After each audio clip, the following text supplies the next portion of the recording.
In order to sit for your CPC exam through the AAPC, the first thing that you'll need to do is click on the Membership tab to create and pay for a membership.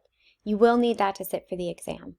Then you can click on the Certifications option and click Schedule your certification exam.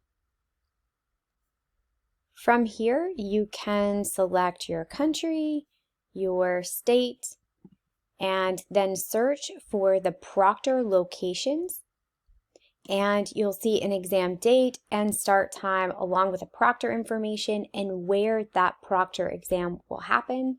So you can select one of those options, whichever you feel is appropriate, but make sure that you're selecting an exam time that you will be able to attend and commute to. Again, you do need that active membership status in order to sit for the exam. You'll select the coding option and then you want the CPC coding option. From here, you can select which package you want, either a single attempt or a package of 2 attempts if needed.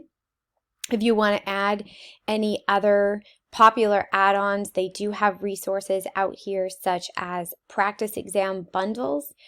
You don't have to select those, but they are optional.